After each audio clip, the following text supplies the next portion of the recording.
Kasngi Sdang Jong Dorbar Synrai Jong Meghalaya Legislative Assembly ke belas Sdang hendak kasngi ke santri unai weng kelas saki ya kejing menjur jong ke yang banwan ra ya ke Garo Hills Autonomous District Council hapo kejing sensya jong ulan kejing gen mau burom ya ulampang ubak no Dr. Don Kuparoi lembat kiwe kiman Las Sdang ya ke Dorbar Synrai da kejing pembena jong ulampang ha ke yang Dorbar Assembly ubak met baling do ya ke kerteng jong gidokot ke belah jiet da uhi banyarap banpinya ya kejing syong Dorbar ke besan sengi ke belas Sdang nadu hendak kasngi ke santri unai weng bat ke adu kharat dari unai weng ha kan dikasngi menteri rang ba benrap ke jela ubak preston tensong ulawan ra ekai phot ka basau huai jong ka Meghalaya Construction Corporation Limited jong usnam arajar khapra arajar khat khandai ubak preston tensong ulawan ra ru ya kamat jong ka Meghalaya Legislative Assembly Secretariat bat ka recruitment bat ka condition of service rules arajar arpho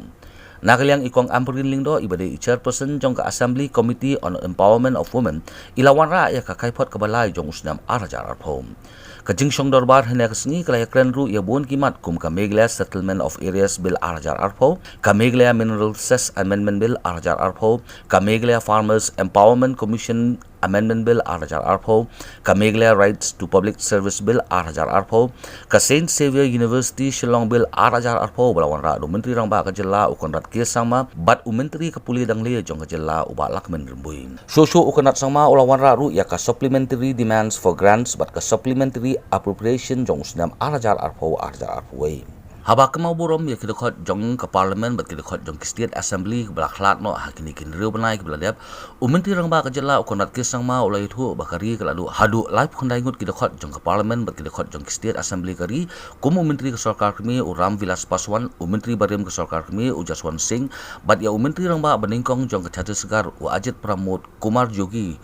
bat ula ongru ba kecing khlat no jong kini kalalong kecing tu long ka bakrau ya kari barok wei kiwei ke dekhot jong ka Meghalaya Legislative Assembly ke belai simbenda ha kecing mau borom ya ke dekhot jong ka parliament bat state assembly ke bela khlat no kilong chief whip uba proses tisau kami uzenet sangma uba George Lingdo uba Miral Bonds im uba Edelbert Nongrem bat uba Lambor Malyang in the last 6 months the state and nation